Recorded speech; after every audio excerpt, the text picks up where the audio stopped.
Sementara accounting di PT Dunia Pratama Gemilang pada tahun 2011 sampai 2013. Kemudian manajer Litbang pada Koperasi Besar Indonesia, Koperasi Syariah Benteng Mikro Indonesia pada tahun 2013 sampai 2022.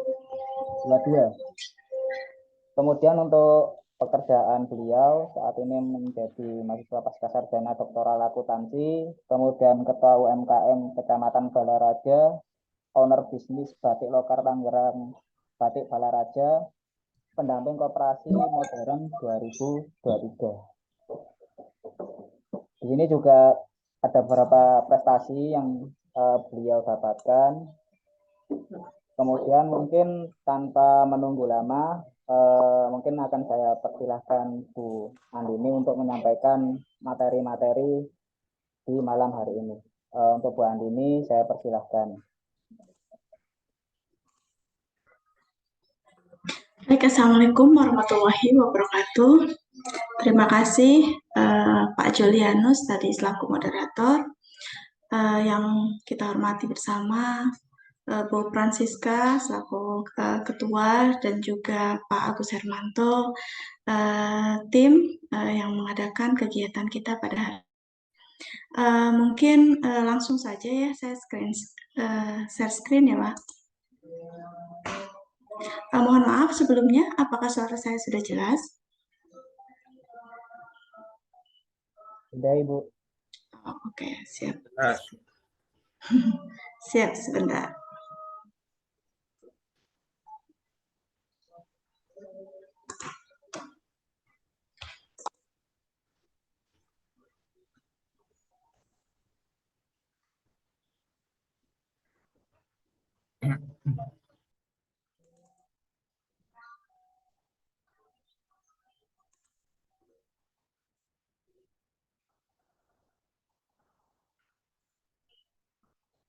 Bu Andin, saya izin sambil kasih les ya, Bu.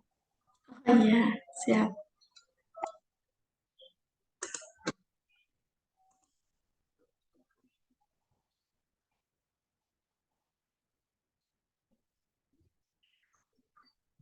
Sebentar, PPT saya belum muncul. Oh. Oke, baik, sudah terlihat? PPT-nya sudah terlihat ya? Sudah, Bu. Sudah, Ibu. Oke, baik.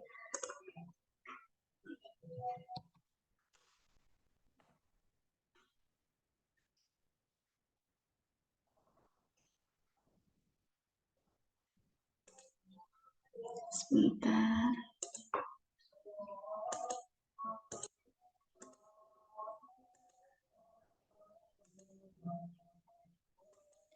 Ya, saya belum kelihatan nih materi saya nih. Sebentar.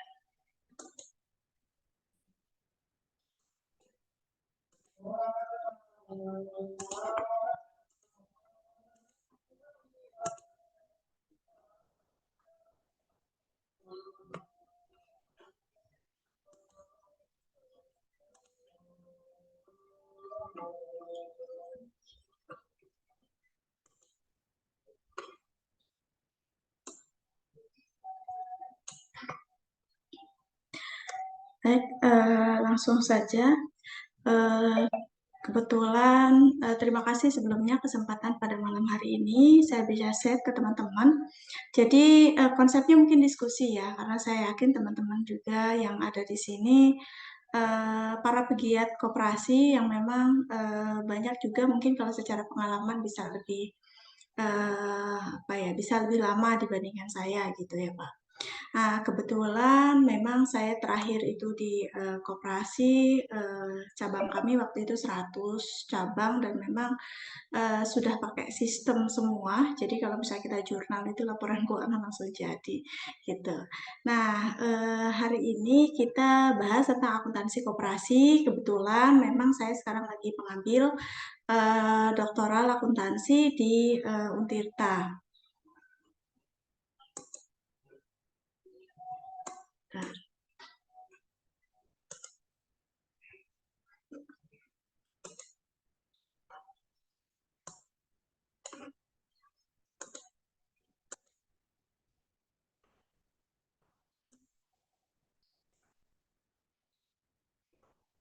Ya, saya tuh Zoom ini lagi banyak file yang dibuka.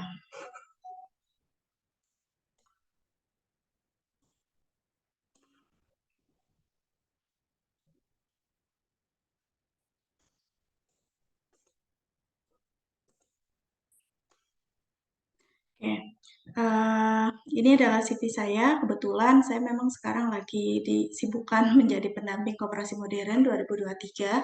Saya mendampingi satu koperasi produsen yang ada di Serang, Banten, kebetulan di sektor udang faname. Lalu yang kedua, saya juga mendampingi secara online koperasi di Tasikmalaya, yaitu koperasi Mitra Dairi, dan memang tema pendampingannya adalah akuntansi dan manajemen keuangan. Sedangkan kalau untuk di Serang, saya fokusnya di tata kelola koperasi.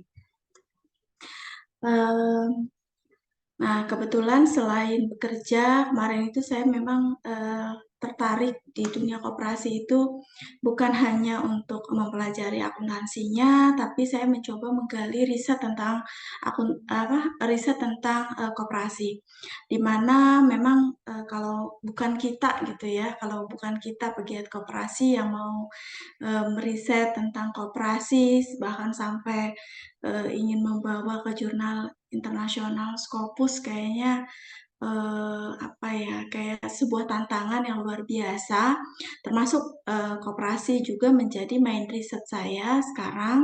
Saya fokus di kinerja keuangan pelaku usaha mikro, ultra mikro, namun saya hubungkan dengan inklusi keuangan, literasi keuangan, juga intermediasi keuangannya itu polanya koperasi.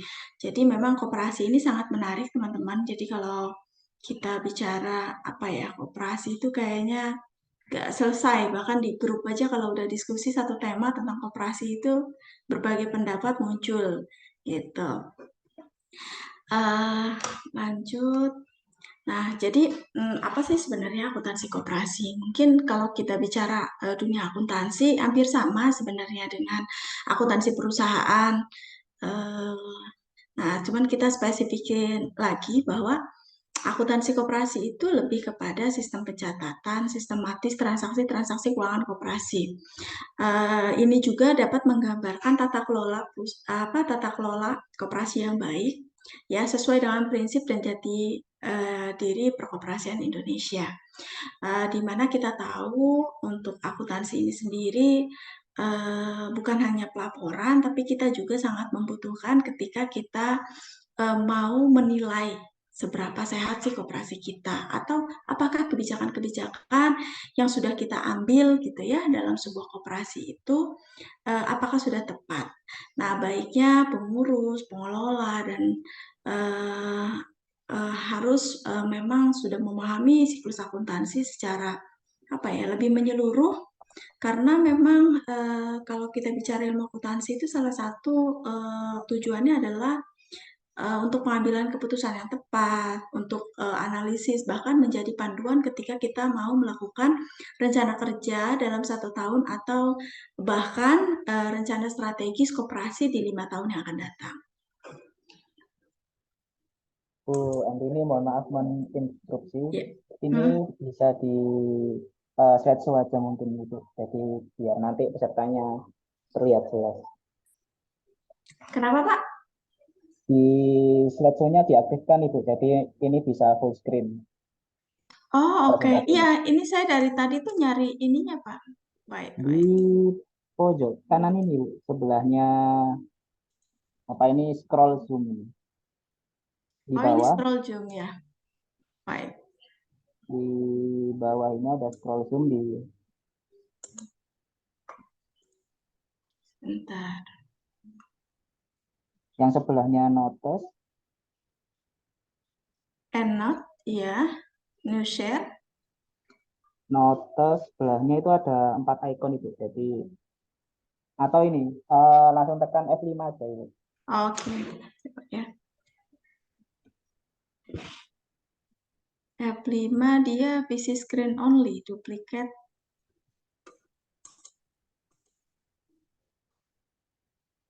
Wait.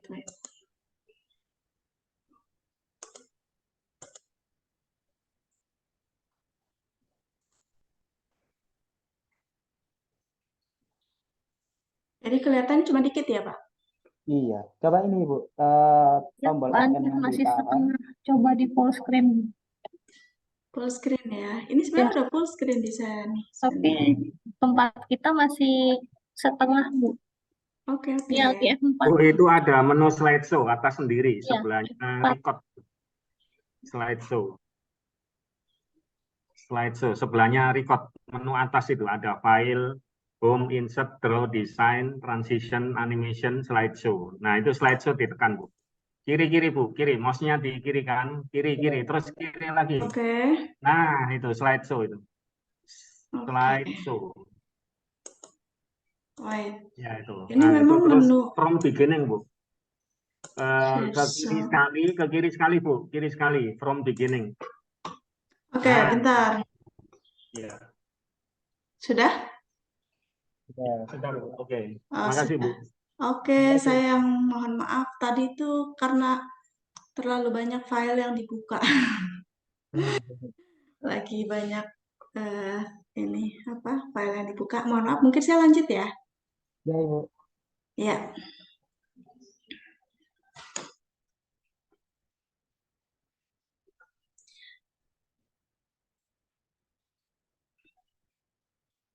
Nah, lanjut, ini adalah karakteristik laporan keuangan koperasi. Jadi hampir sama sebenarnya, cuman bedanya itu kalau laporan keuangan koperasi itu kan lebih kepada pertanggungjawaban pengurus. Bagaimana laporan keuangan itu bukan hanya sekedar apa ya, angka yang ditampilkan, tapi lebih kepada bagaimana pengurus itu sudah bekerja dalam bulanan, tahunan, atau harian. Meskipun ini adalah kesatuan dari sebuah koperasi itu sampai menghasilkan sebuah kinerja, gitu ya. Lalu untuk laporan keuangan koperasi juga tentu harus bisa memenuhi aspek kebutuhan dari pihak internal dan maupun eksternal. Gitu. Nah, pihak internal bisa jadi seperti laporan keuangan koperasi itu wajib hukumnya ketika kita mau melakukan RAT. Nah, minimal biasanya itu kita bisa share laporan keuangan pas RAT itu sama anggota sehingga mereka bisa menilai. Dan meskipun selain pihak internal, tentu pihak eksternal, apalagi kalau koperasi besar itu kan kita audit saja harus pakai auditor yang memang biasa Big Five gitu, yang tidak bisa auditornya itu kita yang nentuin gitu, karena ada standarnya sendiri gitu. Nah, selain itu, laporan keuangan juga pasti berguna untuk anggota karena ketika misalnya kita adalah anggota yang memang real banyak berkontribusi terhadap koperasi, salah satunya adalah kita menyimpan misalnya simpanan deposito atau kita memberikan penyertaan modal gitu ya. Harapannya kan bagaimana caranya kita menilai bahwa koperasi yang sudah kita investasikan tadi gitu ya, itu berjalan dengan kinerjanya sesuai dengan harapan. Nah, makanya saya itu kadang bagaimana sih kita menentukan atau melihat koperasi mana yang harus kita akses gitu ya kalau kita mau nabung misalnya atau kita promosikan gitu. Jadi jangan sampai kita mempromosikan yang salah juga gitu ya. Nah, salah satu faktor yang utama ya kita lihat laporan keuangannya gitu. Harapannya ya laporan keuangan itu ya kalau koperasi kan kita harus selain akuntabel kan kita harus transparan. Nah, beberapa koperasi di kita itu laporan keuangan sudah di-share di website mereka masing-masing. Nah, terus bagaimana anggota kalau memang koperasinya itu belum bisa update? Ya minimal bukan laporan keuangan secara utuh deh, kayak saldo dia, mau saldo simpanan sukarela dan lain-lain. Itu bagaimana kita bisa melihat transaksi yang up to date gitu. Nah, makanya koperasi saat ini itu harus mau tidak mau itu harus lari ke digital. Digital itu mahal, Bu. Wah, sekarang sudah banyak aplikasi koperasi berbasis digital dengan berbiaya murah. Jadi tinggal kita kita pilih sesuai kebutuhan. Kalau memang koperasi besar dengan cabang banyak, ya pasti kita sudah harus membuat sistem sendiri sesuai dengan kebutuhan koperasi. Tapi kalau Bu, koperasi saya hanya ya kita budgetnya hanya sekian, ya kita bisa kok cari by budget. Karena sekarang aplikasi untuk laporan keuangan koperasi itu sudah bukan barang baru gitu ya untuk dunia digital saat ini. Nah, ini kalau kita bicara ruang lingkup. Nah, jadi kalau koperasi itu kita tahu ada IFRS. Jadi kalau koperasi itu kita patokannya masih di SAK etap. Jadi SAK etap itu dia pertama cirinya tidak memiliki akuntabilitas publik yang signifikan. Mungkin dia lebih sederhana dibandingkan IFRS untuk patokannya PSAK. Karena kalau kita perusahaan-perusahaan atau PT pasti udah ngaruhnya ke PSAK. Bahkan apalagi kalau kita memang konsepnya adalah perusahaan yang sudah go public, tentu sudah semakin banyak persyaratan-persyaratan yang harus terpenuhi. Sedangkan kalau koperasi itu kita masih SAK etap. Sehingga SAK etap ini nanti kalau memang kita sudah menjadi koperasi yang besar, yang asetnya udah miliaran dan triliunan, pasti hal yang pertama tanya itu bagaimana proses akuntansi ini berjalan dan bagaimana pengawasannya. Nah, tentu akuntan publik juga di situ harus dilibatkan selain dari satuan pengendali internal gitu. Jadi untuk mengawasi transaksi akuntansi dan lain-lain itu bukan hanya tugas seorang manajer pembukuan atau tugas seorang kasir, tapi di koperasi juga biasanya kita siapkan namanya satuan pengendali internal. Jadi sebelum ada kejadian-kejadian yang tidak kita harapkan, gitu. Jadi dari evaluasi manajemen dari internal dulu yang bisa kita maksimalkan, gitu. Nah, jadi kalau koperasi masih SAK etap. Kalau untuk aturan-aturan sebenarnya sekarang itu kalau untuk aturan itu sekarang tidak hanya Permen 12 nomor 2015 ya. Ini sudah banyak perubahan. Saya juga baru dapat juga informasi dari kementerian terutama untuk KSPPS banyak sekali aturan-aturan baru sekarang tentang akuntansi. Nanti kalau mau bisa saya share.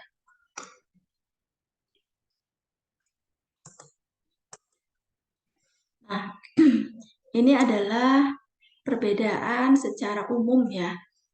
Apa sih yang membedakan PSAK umum atau dia adalah SAK etap.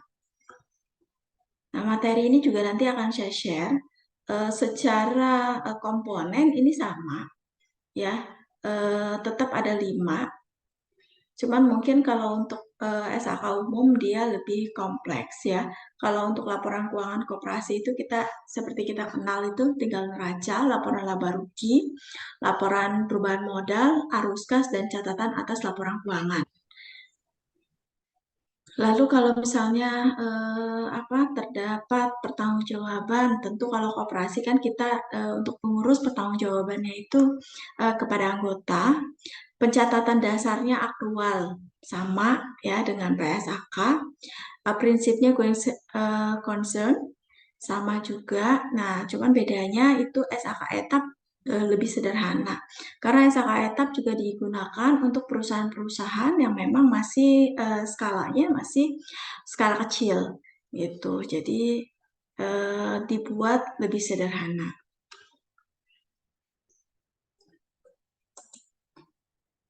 Nah, kalau untuk prinsip dasar pencatatan akuntansi, kita tetap mengenal dengan double entry. Jadi kalau misalnya double entry itu pasti kita ada double catatan. Jadi kalau ada satu yang di debit, pasti ada satu lagi yang di kredit. Contoh kayak pembelian. Pasti kalau misalnya kita pembelian barang, kalau misalnya pembelian perlengkapan, pasti perlengkapan debit, terus Kalau dibeli secara uang cash, pasti cashnya yang kredit gitu. Jadi pasti mau dia pakai PSAK atau pakai yang etap, double entry itu pasti dipakai. Nah, terus kalau untuk pencatatan accrual basis itu artinya adalah transaksi itu dicatat berdasarkan kejadian, meskipun kita belum terima uangnya. Misal ada orang beli barang tapi masih dia utang. Nah, apakah kita catat ketika dia bayar utang gitu ya? Nah, ketika transaksi itu terjadi, maka itu kita wajib mencatat transaksi tersebut meskipun uangnya belum kita terima. Jadi bisa kita namakan akunnya akun piutang gitu. Nah,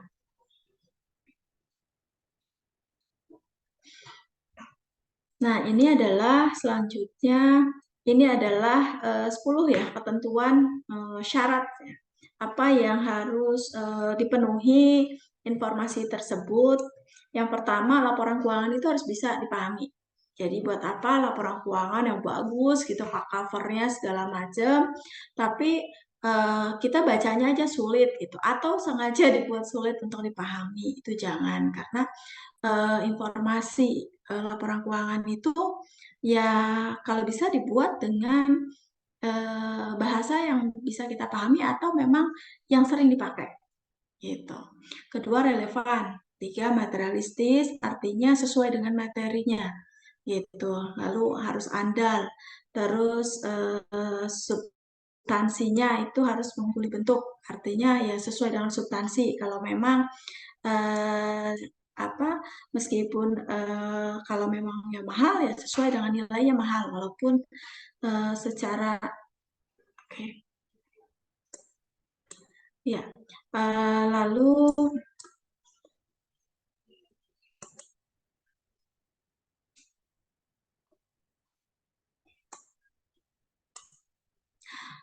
Lalu pertimbangan sehat itu artinya setiap keputusan keuangan yang kita ambil itu berdasarkan pertimbangan. Ketika kita mau membeli barang, nah kadang-kadang kita seolah-olah tuh ya kita beli aja deh daripada kita sewa. Nah, padahal itu ada beberapa kebijakan sewa pun itu bisa ternyata itu adalah pertimbangan yang terbaik ketika memang perusahaan tersebut belum mampu gitu untuk membeli. Nah, makanya ketika misal awal-awal kita buka cabang, biasanya kita sewa dulu di di daerah tertentu, misalnya sewa rumah atau ruko sesuai dengan standar kita. Nah, lalu ketika memang cabang tersebut berkembang, bahkan sampai cabang itu mandiri gitu ya, nilai simpanan bisa mencapai lebih besar dibandingkan nilai pembiayaan yang kita gulirkan. Nah, itu bisa kita bangunkan kantor menjadi kantor tetap sekaligus menjadi aset tetap. Jadi artinya ya setiap keputusan keuangan yang kita ambil itu tentu dengan pertimbangan yang matang.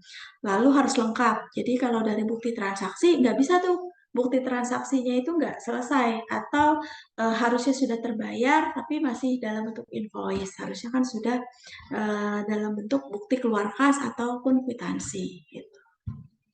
Karena kalau bentuk invoice apa buktinya kalau itu sudah dibayar gitu, sehingga kelengkapan administrasi dalam akuntansi juga penting. Lalu dapat dibandingkan. Nah, kenapa informasi keuangan itu harus dapat dibandingkan? Jadi kalau kita itu menganalisis perkembangan tahun ke tahun, tentu kita ada format yang memang sudah kita seragamkan, sehingga mau pengurusnya beda dari tahun kemarin dengan hari ini, laporan keuangan itu tetap sama. Jadi bisa kita compare gitu tahun kemarin dengan tahun ini gitu. Lalu tepat waktu, tentu itu ini kalau memang kita standarnya setiap bulan itu laporan keuangan harus tanggal 5, ya itu jangan sampai terlambat. Karena keterlambatan penyajian laporan keuangan itu bisa menjadi salah satu indikator ada masalah pada kinerja keuangan itu sendiri. Misal dari akuntingnya nggak selesai atau dari bukti yang nggak lengkap, itu bisa memperlambat laporan juga. Atau ada transaksi yang ditunda-tunda ketika akhir bulan baru mau diselesaikan, nah itu jangan juga. Makanya laporan harian itu yang dikerjakan harian, laporan mingguan yang kita kerjakan seminggu sekali. Entah itu rate-nya kita tinggal atur aja ritmenya gitu. Kalau memang laporannya Senin ke Kamis berarti laporan di Jumat, tinggal diatur seperti itu. Lalu ada tadi keseimbangan antara biaya dan manfaat yang kita keluarkan.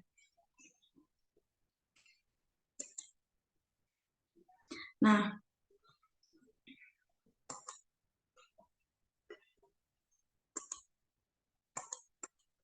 selanjutnya adalah ini adalah proses pengakuan, pengukuran, penyajian, dan pengungkapan. Ini beda-beda. Kapan dia diakui? Nah, transaksi diakui ketika ada proses pembentukan pos akun neraca atau laporan PHU atau mempunyai nilai biaya yang dapat diukur, dimanfaatkan secara ekonomi ketika pos itu mengalir dalam koperasi. Nah, kapan itu diakui? Misal transaksi kita terima uang simpanan pokok pada hari ini. Nah, itu pengakuannya ya pada hari ini kita langsung ada pencatatan. Gitu. Pengukurannya nominalnya berapa? Gitu. Penyajiannya berarti kita simpen nih jurnalnya di pos apa gitu ya. Nah, pengungkapannya kapan ya kalau laporannya up to date gitu ya, kita bisa tinggal cetak. Nah, anggota nyimpan bisa tinggal print gitu. Jadi ini prinsip sederhana, tapi ketika ini ada satu hal yang terlewatkan, itu ada proses akuntansi yang hilang gitu. Nah, ini adalah flowchart. Jadi kalau kita lihat di sini, ini nih, misalnya ada transaksi anggota atau non anggota. Kenapa saya sebutin sini non anggota? Ini sebenarnya flowchartnya seolah karena transaksi kita bisa dengan anggota ataupun bukan ya. Contoh, ketika kita berhubungan dengan mitra.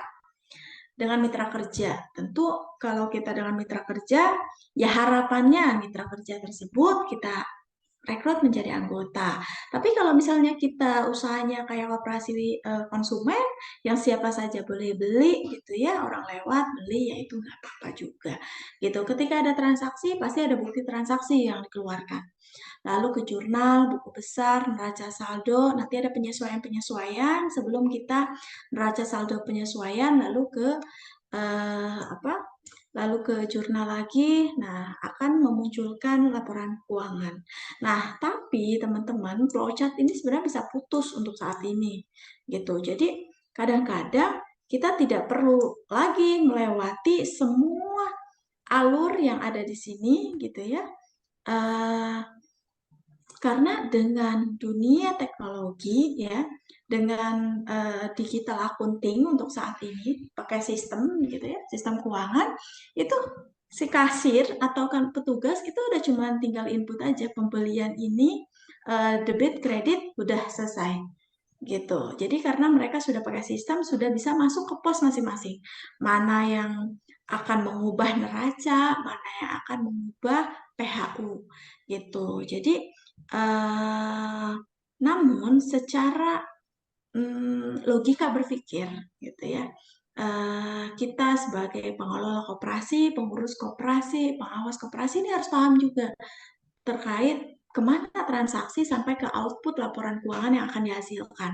Karena semakin kita memahami flowchart, maka kita akan bisa melihat strategi mana yang sekiranya atau transaksi mana yang bisa kita tingkatkan untuk meningkatkan PHU gitu. Kita bisa membaca. Makanya salah satu tujuan laporan keuangan itu bisa kita download ya untuk kita ukur analisisnya. Lalu bagaimana kalau kita belum punya sistem? Bisa kok dengan mikroskop Excel, tapi tentu dengan berbagai dilema ya. Karena bukan menjadi rahasia umum ketika suatu apalagi kalau operasinya udah asetnya udah banyak gitu ya, dia masih mempertahankan tradisionalisme dengan masih menggunakan Excel. Akhirnya rumusnya tuh detak-atik gitu ya. Nah, itu sangat rentan dengan terjadinya fraud. Jadi dengan kemudahan digitalisasi saat ini itu sebenarnya lebih mudah alat kontrol kita. Karena kan kita tidak mungkin membuka apa ya, membuka rumus satu-satu kadang kan gitu. Meskipun kadang-kadang Microsoft Excel juga masih tetap kita butuhkan untuk membuat beberapa analisis rasio atau untuk kita lihat gitu, compare mau bulan per bulan ataupun mau tahun ke tahun gitu. Nah, ini laporan keuangan ya, yang sesuai etap tentu kita yang tadi ya 5, ada neraca, laporan laba rugi, perubahan ekuitas, laporan arus kas, dan juga laporan atas laporan keuangan gitu. Ini biasanya apalagi kalau kita sudah pakai auditor eksternal tuh biasa dia banyak banget tuh catatan atas laporan keuangannya yang detail banget, sehingga ketika tahun depan misal kita ada perubahan auditor gitu ya, pasti yang dilihat itu CA LK-nya dulu, catatan atas laporan keuangan dulu, karena biasanya itu akan berisi tentang akun-akun yang sekiranya orang ketika baru lihat tuh pasti mikir ini akun apa sih sebenarnya gitu. Atau kenapa sih ada nilai yang begitu besar di akun ini? Biasanya ada penjelasan-penjelasan gitu. Dan sistem akuntansi apa yang dipakai gitu, itu juga bisa. Nah, ini kita lihat bahwa kalau kita bicara akuntansi pasti kenal dengan akun real dan akun nominal. Sebenarnya apa sih gitu kan? Nah, kalau akun real itu sederhananya itu ya ketika kita mencatat akun real itu ya ada dia itu ya ada fisiknya gitu. Kalau memang berbentuk uang ya uang, kalau dia berbentuk meskipun ada juga yang apa ya non fisik seperti haki gitu ya, dia tapi bisa diuangkan, bisa di apa ya, dia bisa menjadi nilai. Nilai itu real ada gitu. Atau bahasa sederhananya akun real adalah akun neraca gitu. Jadi 1, 2, 3 aset, modal dan utang itu kita sebutkan akun real. Makanya akun real itu kalau dalam laporan keuangan biasanya itu menggambarkan berapa sih aset koperasi tersebut gitu. Itu dilihat ya dari akun real. Sedangkan kalau akun nominal itu dia lebih kepada yang sebenarnya fluktuatif. Jadi seperti akun pendapatan dan akun biaya. Nah, kenapa?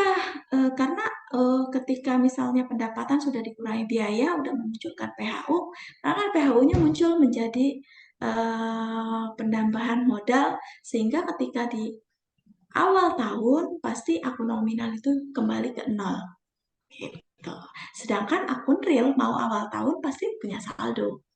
Itu ya, itu yang membedakan, yang mendasar. Kenapa disebutkan akun real dan akun nominal. Itu. Nah, ini akun-akun dalam koperasi. Ini yang paling sederhana sebenarnya ya. Ya, kalau koperasinya sudah besar dengan berbagai dilema, itu pasti akunnya makin banyak lagi. Pas dari kas pasti udah ada kas, bank A, bank B, bank C, giro A, giro B, giro C gitu ya. Itu pasti udah ada. Atau bahkan surat-surat berharga lain gitu ya, perlengkapan, peralatan sampai ke apa software, sistem, haki. Kalau dia punya aset yang tidak berwujud gitu ya, ini masuk ke situ semua. Kalau ini kan lebih seperti masih sederhana gitu. Nah, kalau utang sama utang usaha, utang bank, simpanan sukarela. Tapi kalau kita punya berbagai contoh, misal kalau koperasinya fokus ke KSP atau KSPPS, pasti liability-nya banyak. Selain simpanan sukarela, pasti biasanya dia ada simpanan berupa deposito, berupa simpanan berencana, atau simpanan-simpanan lain gitu, yang merupakan titipan dari anggota. Loh, titipan dari anggota itu kita anggap di liability atau di hutang, karena mau sukarela atau dia berjangka 1 tahun gitu atau 6 bulan, itu suatu waktu akan pada suatu waktu itu mereka akan kita kembali, sehingga mau tidak mau ya kalau posisinya liabilities itu jangan sampai gitu ketika orang mau ambil uang yang dititipkan atau ketika kita punya utang usaha ke bank, nah kasnya nggak ada gitu. Makanya ini juga harus benar-benar kita perhatikan komposisi-komposisi ini gitu. Lalu yang terakhir ada dana pendidikan, dana sosial, dana pembangunan, dana pegawai.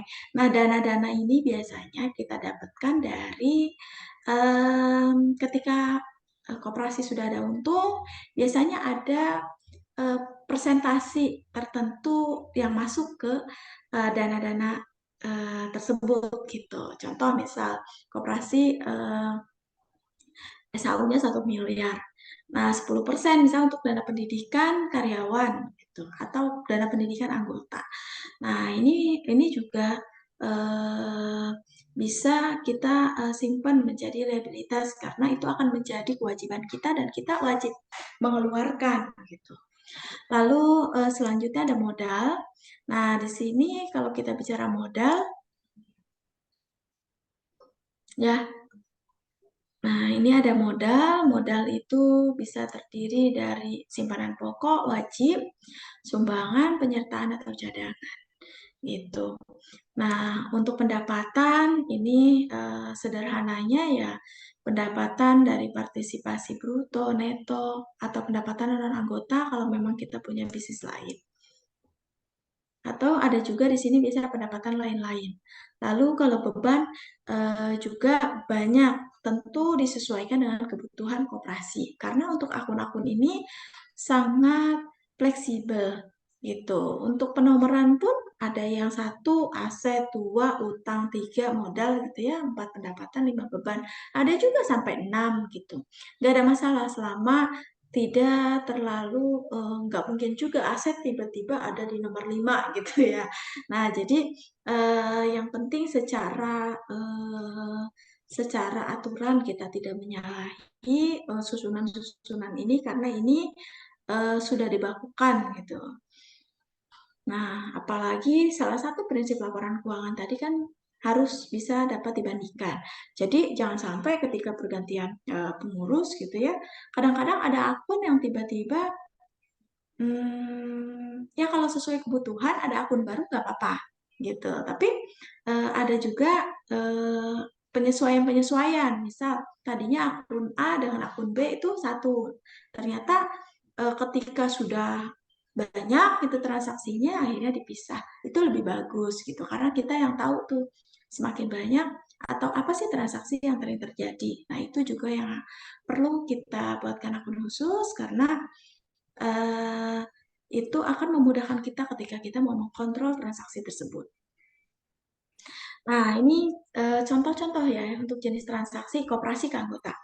Jadi kalau transaksi setoran, tentulah ini kayaknya Bapak Ibu sudah paham sekali ya terkait ini. Mungkin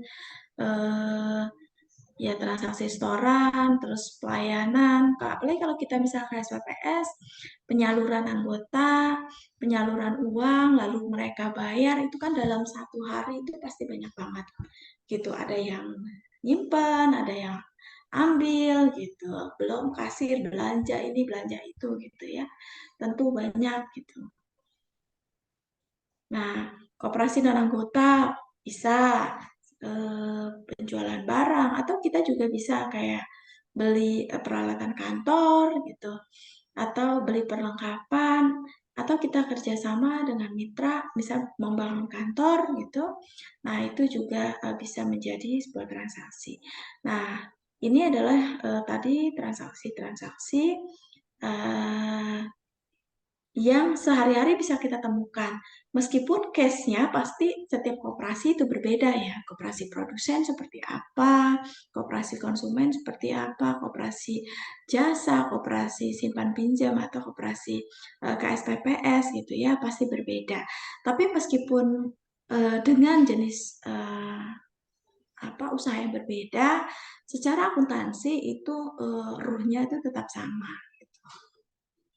Cuman mungkin penambahan akun-akun khusus, kalau misalnya koperasi produsen, pasti kita sudah menghitung HPP-nya berapa gitu ya, sehingga ada perhitungan yang lebih kompleks dibandingkan koperasi jasa yang hanya jual barang.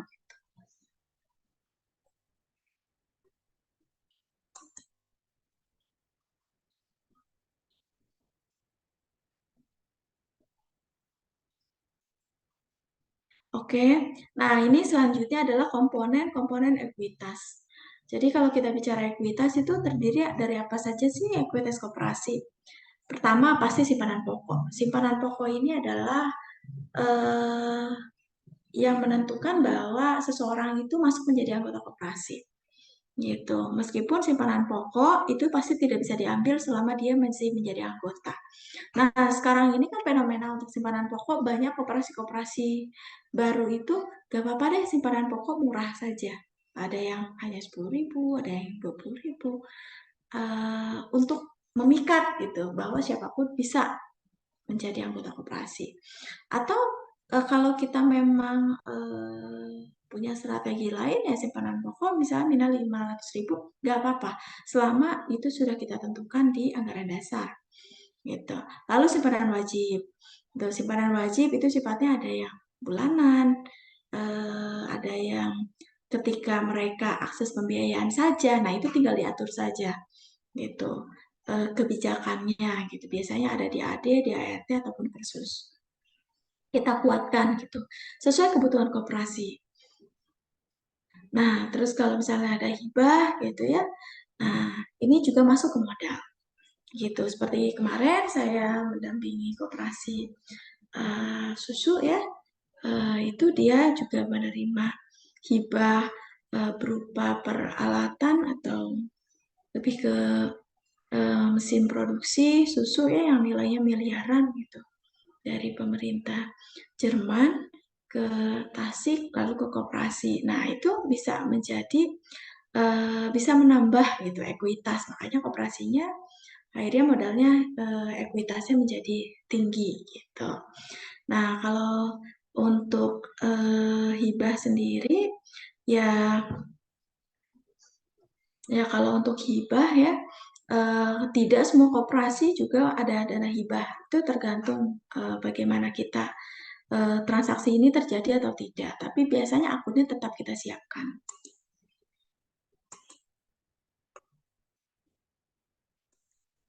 Nah, lalu SHU tahun berjalan. Nah, ini untuk sementara sih dia bisa masuk ke ekuitas. Karena misalnya sudah tahun ke-6 SHU berjalan itu misalnya 600 juta. Pasti dia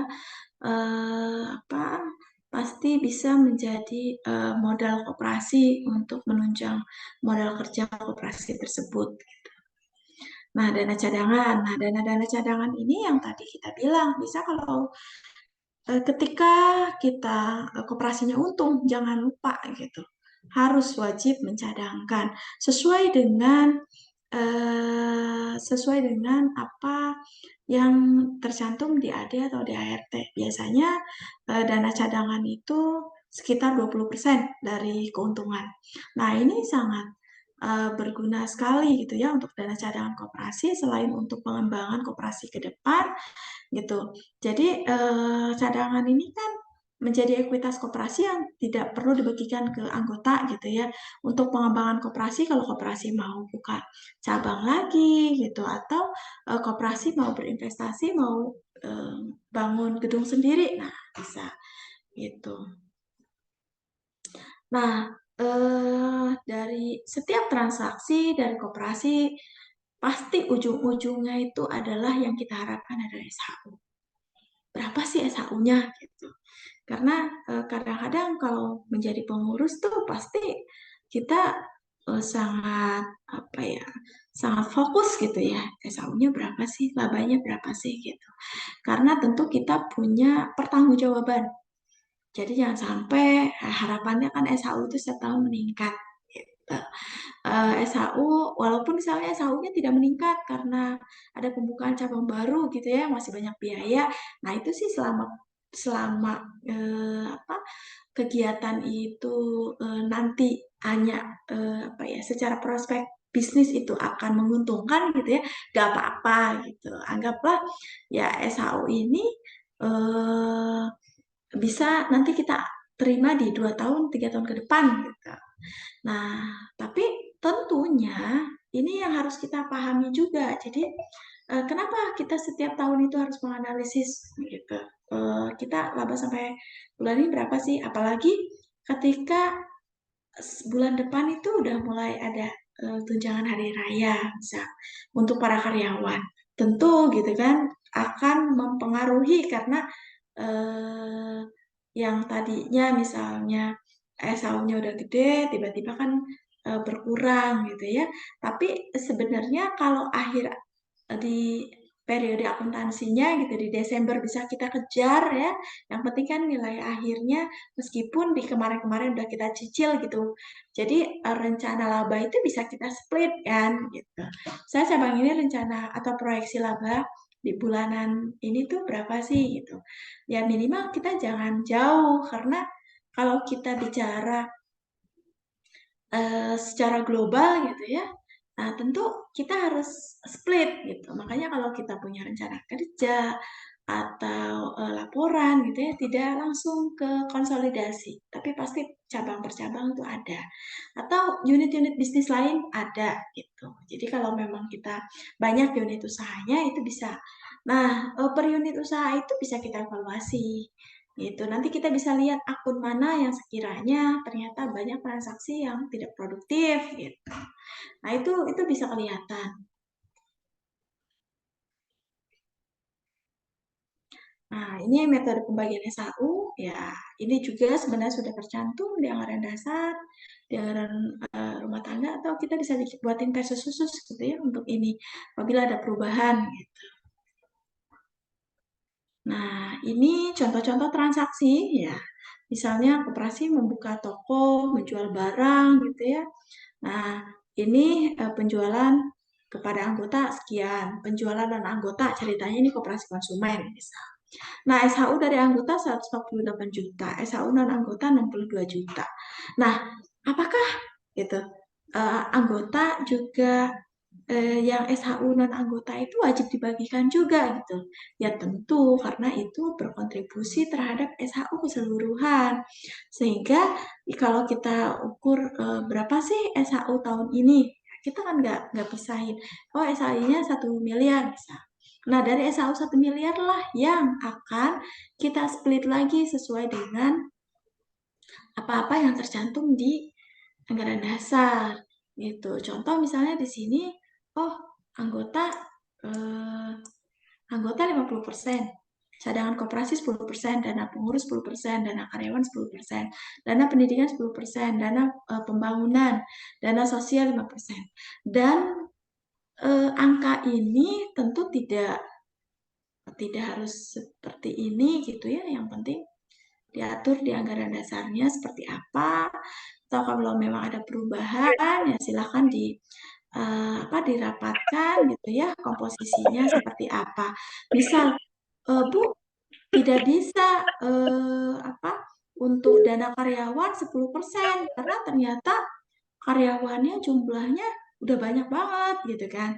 Misalnya akhirnya ketika karyawannya sudah banyak jadi dirasa sangat kecil sekali gitu. Nah, ini bisa misalnya dana karyawannya jadi 15 gitu atau 20 gitu ya. Untuk dana pendidikannya mau 5%, 5%, 5% atau anggota 40%. Nah, itu disesuaikan saja gitu. Atau dana pengurusnya 5%. Nah, itu sesuai kesepakatan aja. Gitu. Yang penting sih tidak terlalu jauh dari tidak terlalu jauh dari aturan yang ada atau kebiasaan-kebiasaan prinsip keadilan ya, prinsip keadilan yang tetap harus kita utamakan di koperasi. Makanya itu kan salah satu bagian dari 7 prinsip koperasi gitu. Nah, ini contoh perhitungan, ini jasa modal anggota ya. Ini hanya contoh kalau memang dia KSPPS atau dia produsen atau lain-lain itu pasti kontribusinya beda ya. Hitungannya juga bisa disesuaikan. Gitu. Yang penting maksudnya itu transaksi anggota berapa sih kontribusi. Jadi kadang-kadang tuh kalau misalnya kita KSPPS itu biasanya ada kontribusi simpanan simpanan ke modal koperasi gitu, lebih kepada wajib ya. Itu pasti ketika SAU-nya simpanan wajibnya gede gitu ya, SAU-nya bisa mendapatkan lebih besar gitu dibandingkan dia yang simpanan misalnya sukarelanya yang paling besar gitu. Nah, itu biasanya di SAU juga tidak terlalu karena sukarela itu kan kita bukan di ekuitas ya, tapi adanya di utang gitu, di titipan. Nah, ini contoh ya, laporan neraca di koperasi. Ini masih sangat sederhana sekali karena kalau kita bicara cash ya, itu cash-nya itu ya based on apa yang terjadi di koperasi tersebut. Gitu. Jadi ketika awal gitu, saya mau cerita sedikit ketika saya biasa gitu ya baca laporan keuangan itu angkanya MM-an gitu ya. Ketika lihat 1 triliun, miliar gitu ya. Nah, ketika pendampingan ternyata kembali ke yang 1 juta, 2 juta gitu ya. Dan itulah akhirnya saya mencoba, oh iya, jadi sebagai seorang pendamping itu harus bisa berpikir logika kita itu menjadi mereka gitu dengan kondisi koperasi yang tentu different ya, beda-beda banget gitu. Jadi untuk hire-nya pun gitu, makanya saya ini kebetulan untuk Bapak Ibu yang hari ini bergabung gitu ya, kita kan dari beraneka ragam dari banyak dari mana-mana gitu ya, ada yang dari Dinkop gitu, ada yang juga pendamping, ada juga memang dia pengawas, pengelola ataupun pengurus koperasi yang majemuk gitu. Jadi sengaja dibuat sederhana karena kalau misalnya udah ke SPPS yang udah triliunan, pasti neracanya aja gitu ya kadang udah nggak cukup gitu laporan 1-2 lembar itu udah nggak cukup karena banyak akun gitu yang dia detailkan gitu. Nah, meskipun secara prinsip pasti ya laporan neraca itu pasti ada 3 poin gitu. Yang kanan itu kalau di sini kelihatannya kiri ya. Yang kiri ya pasti ada di aktiva, yang sebelah kanan itu ya kewajiban gitu. Ada kewajiban itu ya ada kewajiban lancar atau utang lancar, utang pendek ya, jangka pendek atau utang jangka panjang. Sedangkan kalau ekuitas juga ada di sini bilang modal, simpanan pokok, wajib, cadangan, hibah, SAU tahun berjalan. Gitu. Jadi akun-akun ini tentu sangat bisa ada penambahan, ada pengurangan gitu ya, disesuaikan. Makanya ketika transaksi sudah semakin kompleks ya, biasanya sistem keuangannya pun dia building gitu, bikin baru gitu. Jadi dia nge-hire orang IT khusus gitu untuk membuat laporan keuangan atau sistem informasi koperasi itu secara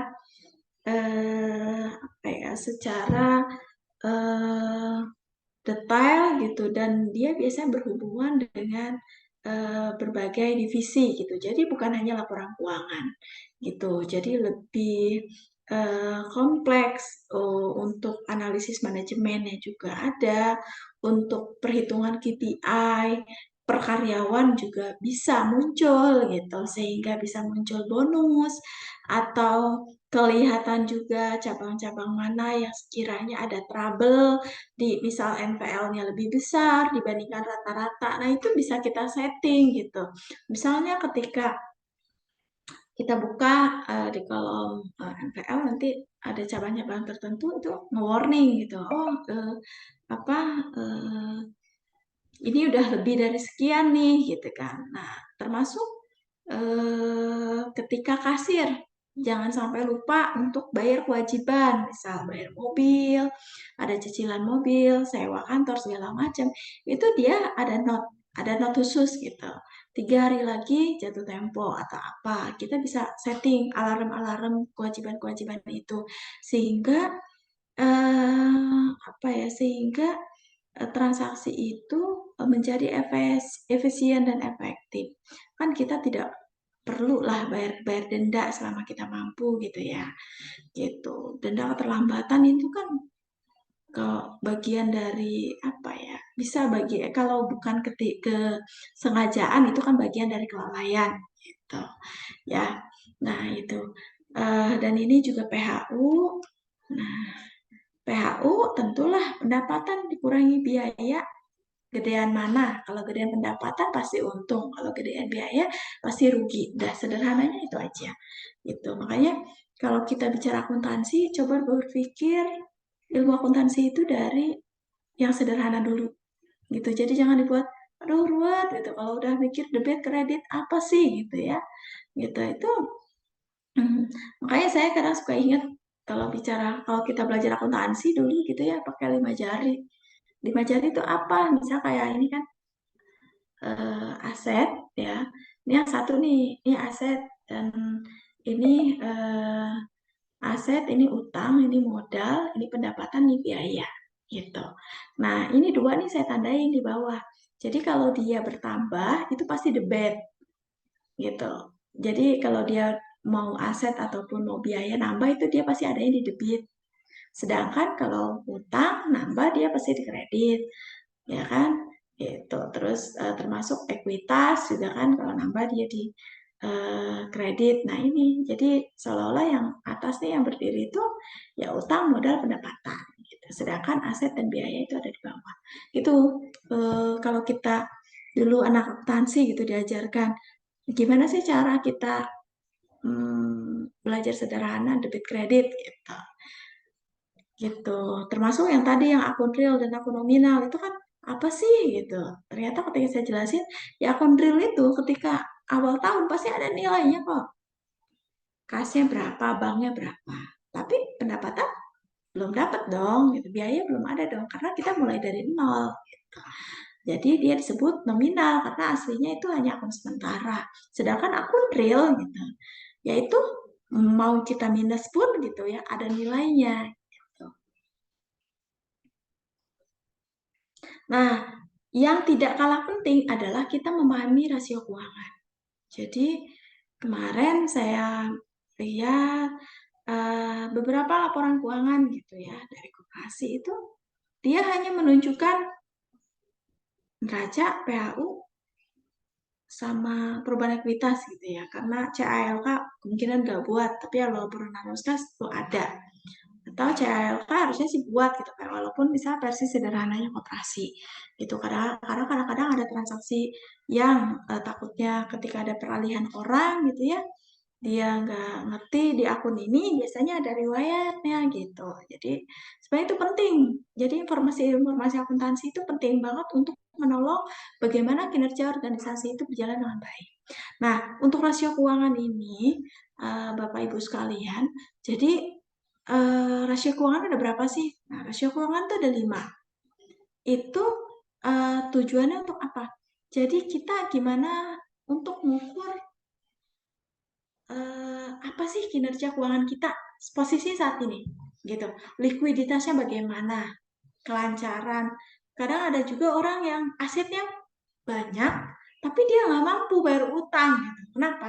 Karena kemampuan dia bayar jangka pendeknya itu nggak ada. Misal kasnya nggak ada, kasnya dikit banget gitu dengan utang jangka panjangnya yang banyak banget. Nah ini kan juga kendala gitu. Jadi kalau kita melihat laporan keuangan, tidak hanya melulu hanya oh ini angka ini, ya bagaimana kita tahu gitu angka ini bermasalah. Gitu. Makanya untuk tahu apa yang terjadi, kita bikin rasio keuangannya seperti apa. Itu ini sangat penting banget. Dan kalau kita memahami rasio ini, pasti hasil PMCAS-nya bakal bagus. Karena untuk analisis keuangan, nah yang di PMKes kan rasio likuiditas, dalam solvabilitas, dan lain-lain selain tata kelola atau manajemen koperasi itu sendiri. Nah, yang pertama nih, rasio likuiditas. Jadi likuiditas itu, nah bagaimana sih koperasi itu ukur kemampuan jangka pendek? Tadi kan ada, jadi di sini ada 3 rasio yang bisa kita lihat. Current ratio itu membandingkan nih aset lancar dibagi utang lancar atau kewajiban jangka pendek, berapa persen dia dapat gitu. Jadi kalau misalnya rasionya gitu ya, semakin kecil rasio berarti ya kemampuan likuiditasnya itu kecil. Nah, contoh, misal aset lancar kita uang kas atau bank itu 100 juta. Liabilitas kita juga 100 juta. Pasti kan hasilnya 1 tuh, gitu kan? Dikali 100%. Nah, berarti kan hasilnya 1. Gitu. Nah, berarti kita punya rasio kita itu hanya mampu membayar kewajiban jangka pendek 1 kali. Gitu. Makanya di rasio lancar ini ada beberapa kriteria. Yang bagus tuh berapa sih? Gitu. Makanya kalau yang sekarang, PMKes yang sekarang kalau nggak salah self assessment ya. Jadi kalau self assessment itu ya harapannya si koperasi bisa mengukur atau menilai dirinya sendiri. Gitu. Atau yang lebih sederhananya gitu, manajer akuntansi ataupun pengurus ya bendahara itu bisa kita bikin rumus khusus di Excel gitu. Rasio lancarnya seperti apa. Terus rasio cepat apa gitu, quick ratio. Nah, quick ratio itu adalah untuk menghitung kemampuan jangka kemampuan perusahaan memenuhi jangka pendek tanpa mengandalkan persediaan. Gitu. Jadi kalau tadi aset lancar itu ada persediaannya di situ. Gitu. Jadi ada rumusnya ya. Jadi dia lebih kepada karena kan persediaan itu masih ada di aset lancar. Gitu. Nah, ya logikanya ya kalau quick itu lebih cepat lagi. Jadi ya dikurangi persediaan berarti kan tinggal uang kas dan bank biasanya. Nah, terus rasio kas gitu ya. Nah, rasio kas tadi yang cash rasio ya, liabilitas jangka pendek dengan kas yang dimiliki. Jadi dia nggak melihat apapun itu. Jadi yang dia lihat hanya uang dibagi utang lancar gitu ya. Ini sebenarnya kalau kita pahami ini aja, insya Allah koperasinya tidak akan ada kendala tidak mampu bayar. Karena kita udah bisa melihat kemampuan koperasi kita sendiri mampunya sampai mana ketika kita misalnya ada pengajuan pembiayaan ke bank misal gitu. Jadi jangan wah mumpung ada kesempatan nih kita ambil pembiayaan setinggi-tingginya gitu. Nah, ketika bayar udah jadi kendala gitu ya. Jadi ini yang harus diukur. Rasio likuiditas koperasi kita sampai mana gitu. Nah, terus profitabilitas. Nah, bagaimana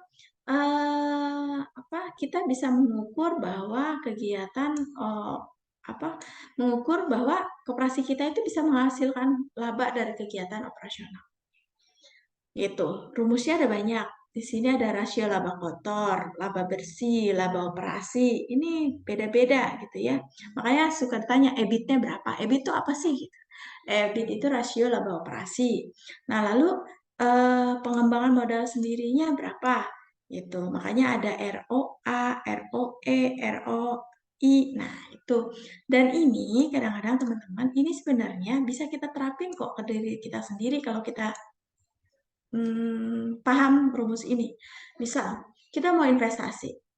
Kita ada uang, misal 100 juta. Kita bingung nih investasi mau kemana. Pasti yang kita hitung, dari uang 100 juta ini, gitu ya, ini kita bisa nutup biaya investasi yang udah kita keluarkan itu, gitu ya, berapa lama? Mana yang paling cepat? ROI-nya gitu. Jadi apalagi kalau saya usaha gitu kan, saya buka toko gitu ya. Nah, itu ROI-nya berapa lama gitu bisa sampai kita modalnya balik gitu.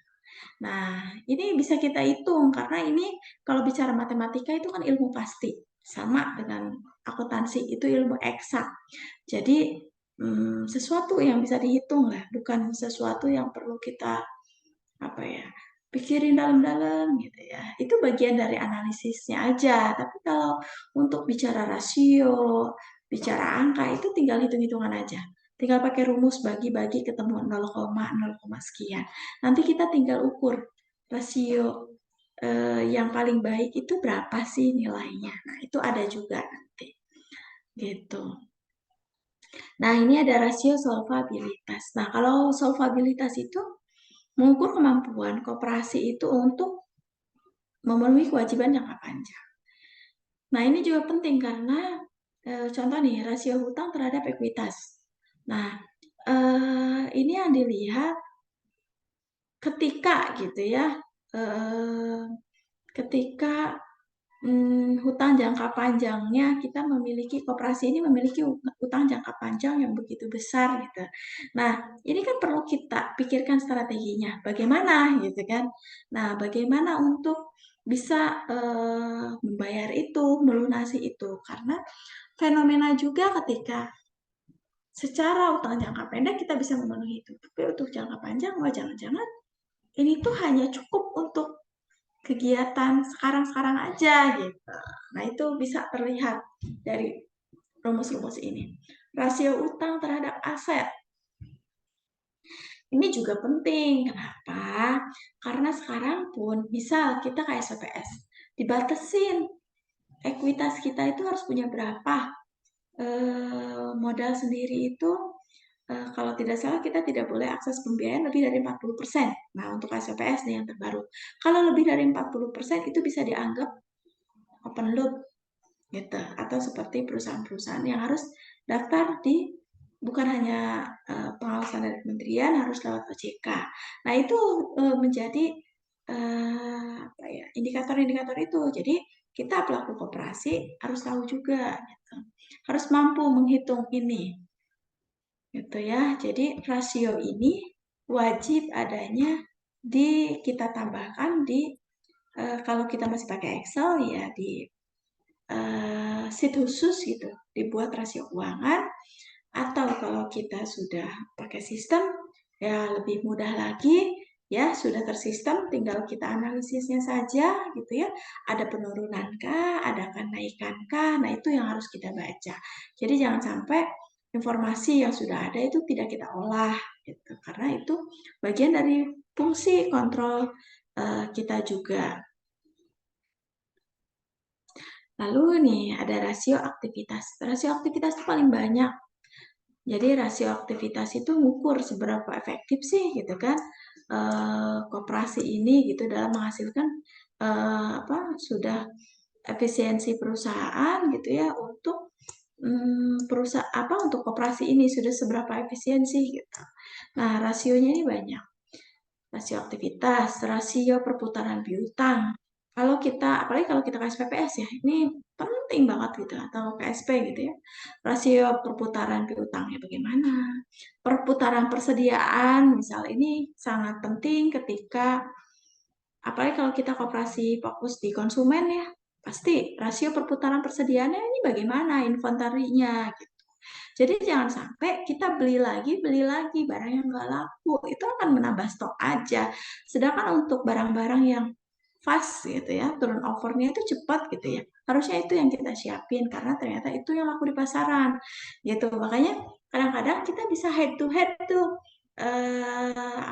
head to head akun-akun atau di akun persediaan itu ya mana barang yang fast moving ataupun slow moving. Itu bagian dari strategi sebenarnya. Nah, lalu selain rasio perputaran persediaan, ada rasio perputaran aktiva tetap tadi ya. Nah, ini melihat bagaimana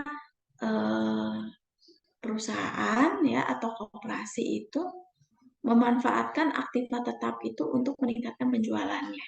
Nah, terutama ini koperasi produsen, misal dia udah punya mesin ternak susu gitu yang miliaran gitu kan, aktiva tetapnya ini nilainya sangat bagus. Nah, tapi ternyata penjualannya itu tidak signifikan gitu dengan aktiva tetap yang yang sudah kita miliki. Nah, ini bisa diukur. Oh, jadi bagaimana nih? Gitu. Ini kan bagian dari evaluasi. Oh, ternyata gitu ya. Makanya kalau kita orang akuntansi itu kita kenal yang namanya skala ekonominya berapa sih? Gitu.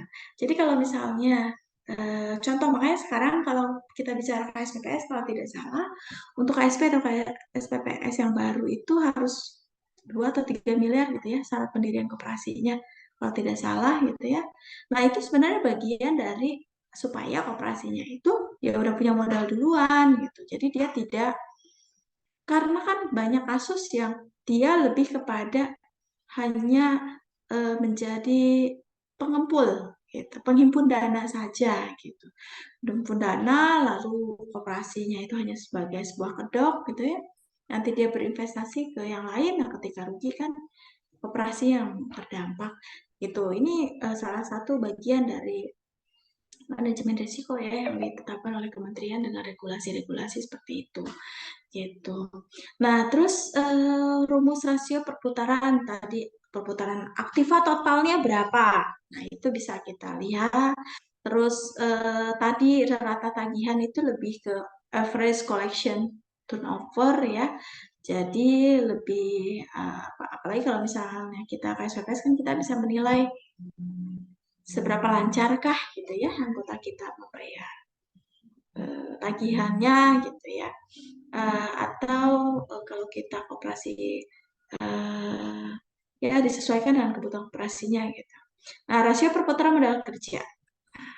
Misal modal kerja kita di koperasi konsumen 2 miliar. Nah, perputarannya apakah dengan uang 2 miliar itu perputarannya seperti apa gitu kan. Nah, ini bisa dilihat kita membandingkan aktiva lancarnya dibagi dengan hutang lancar selama terhadap total penjualannya gitu. Jadi aktivanya itu dibagi utang gitu ya, dikali aktiva lancar dibandingkan dengan hutang terhadap penjualan. Jadi kalau tadi kan langsung 100%. Nah, ini terhadap penjualannya. Jangan-jangan gitu kan, kita sudah punya aktiva lancarnya sedikit gitu dan hutang lancarnya banyak, lah penjualannya seperti apa gitu. Ini kelihatan nanti rasio perputaran modal kerjanya. Jangan-jangan modal kerjanya tidak efisien nih gitu. Atau jangan-jangan modal kerja apa yang sudah kita keluarkan ada yang tidak tepat. Nah, ini jadi bagian dari rasio-rasio ini yang penting kita pelajari gitu. Nah, ternyata materinya sudah selesai Bapak Ibu. Ini juga ada beberapa tadi. Oke, sudah ada beberapa pertanyaan, tapi saya serahkan ke moderator aja mungkin ya. Baik, dari saya lebih dan kurangnya saya mohon maaf ya, karena saya juga sama-sama kita malam ini juga kita masih dalam tahap pembelajaran ya. Bapak Ibu, terima kasih sudah menyimak gitu ya. Mungkin dari saya cukup, silakan moderator.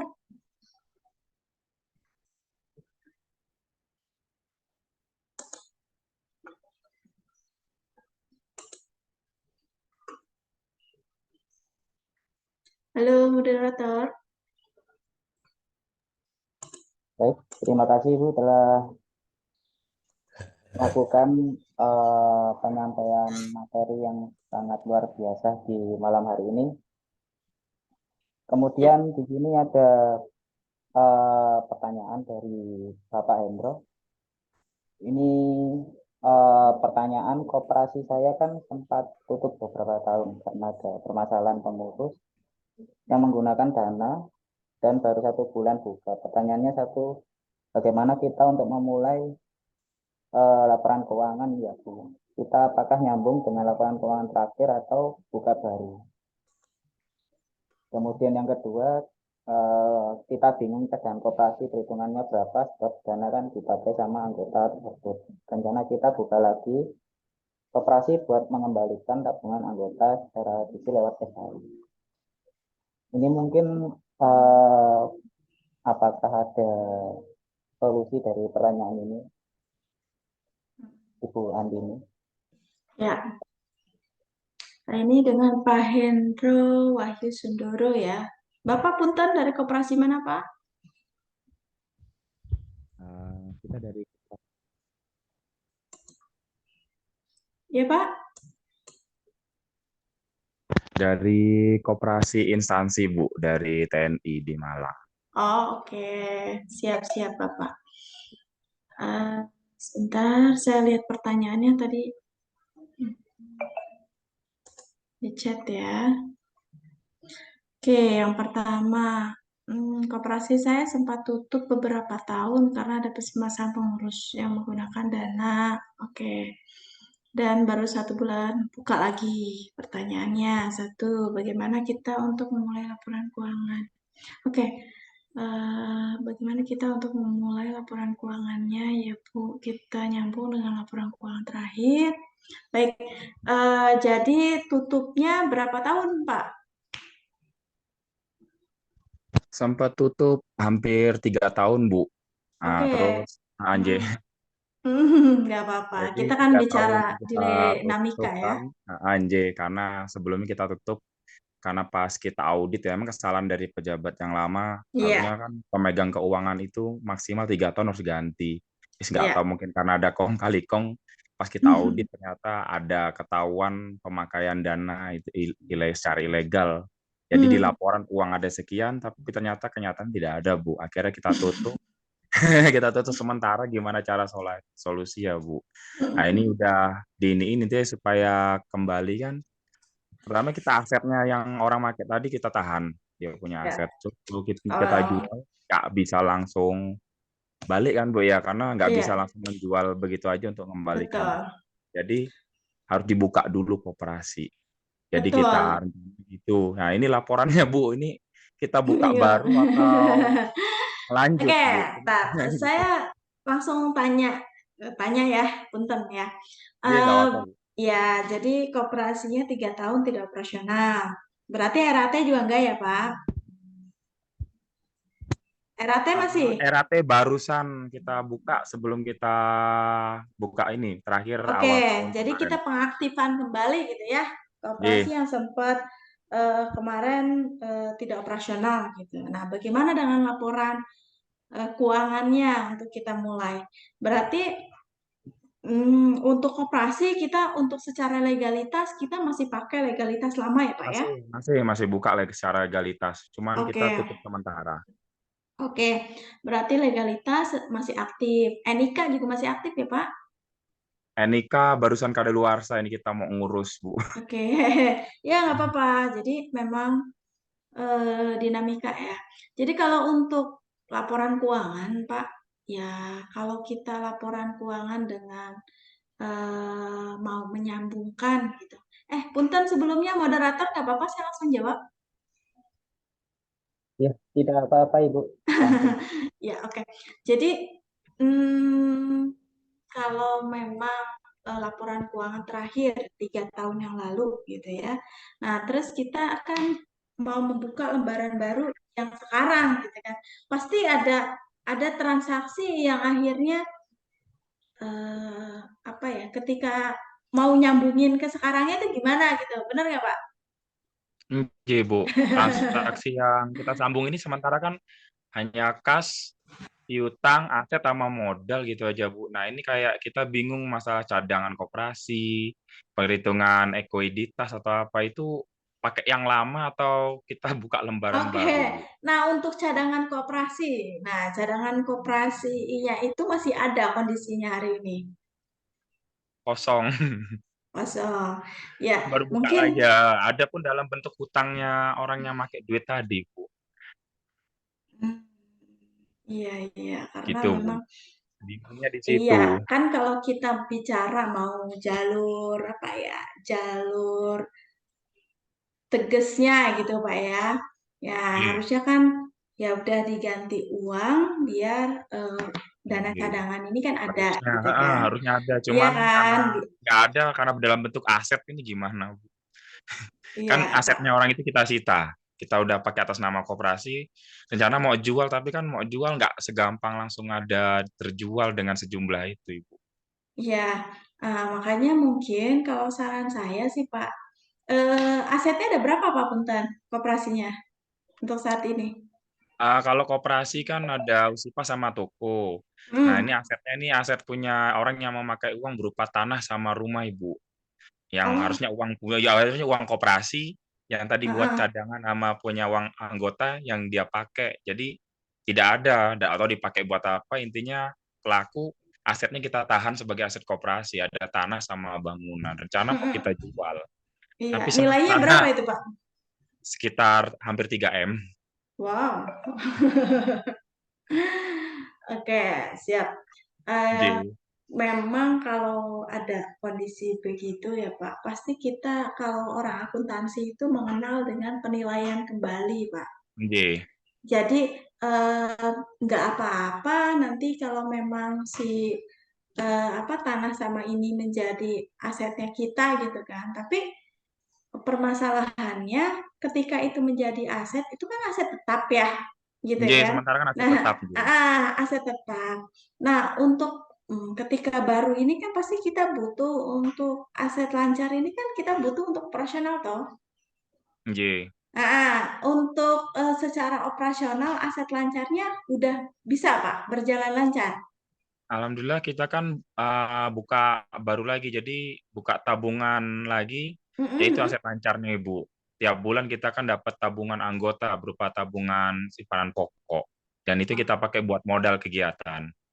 Oke, ya mungkin kalau saran saya sih Pak, kalau memang untuk proses hutang piutangnya gitu udah selesai dan itu udah menjadi aset, apalagi udah di namanya udah menjadi nama koperasi ya, asetnya betul nggak? Udah balik nama. J. Bisa, Nah, udah kita uruskan ke notaris, insya Allah tahun ini selesai jadi atas nama koperasi. iya, itu nggak apa-apa. Jadi itu nanti bisa masuk ke aset ya Pak ya. Nanti untuk dana cadangan itu, makanya tadi kan ada CALK Pak sebenarnya gitu. J. Nah ini bisa menjadi cadangan koperasi senilai sekian gitu ya. Dialihkan menjadi aset berupa bla bla bla. Ini bisa kita kuatkan sama ini Pak. Jadi kalau orang akuntansi itu ada namanya juru taksir, Pak.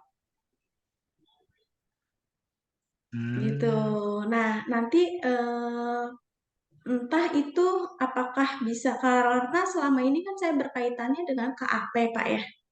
Gitu. J. Jadi KAP itu biasanya dia ini kan bulan berapa nih ya? Sekalian kita bikin laporan akhir tahun ini gitu Pak. Jadi revaluasi aset nilainya berapa gitu ya. Nanti nilai-nilai itulah yang nanti akan menjadi nilai awal kita meskipun pasti ada selisih Pak. Misal gini, data tahun 2013 ya kan? Misalnya data tahun 2017, sekarang 2023, ya kan? J. Nah, si kas ini yang terakhir nih, laporan terakhir yang dipunya, gitu kan? Terakhir yang dipunya pasti ada selisih dong yang hari ini, iya kan? Iya, Pasti ada selisih. Nah, harusnya kan setiap selisih itu kan punya riwayat kan, riwayat transaksi kan? harusnya, Bu. Harusnya punya riwayat transaksi, tapi namanya ini fraud ya Pak. Ini kan bagian dari fraud ya. Nah, itu bisa ya kita iniin aja, kita bikin catatan khusus di laporan keuangan sehingga kita bisa revaluasi kembali kalau memang Bapak ada sumber daya di sana gitu ya. Dan itu bisa diputuskan dari hasil penilaian aset itu sebenarnya untuk saat ini kita mulai berapa sih aset lancar kita, aset tetap kita, utang kita. Nah, itu dulu 3 poin itu dulu gitu. Ketika neraca udah kita benerin, Pak. Nah, neraca udah kita benerin, Nah, kita mulai perhitungan akuntansi secara benarnya, mau kita anggap benar itu di bulan mana? Misal kalau misalnya ini mau sekalian Januari 2024 itu, gitu ya.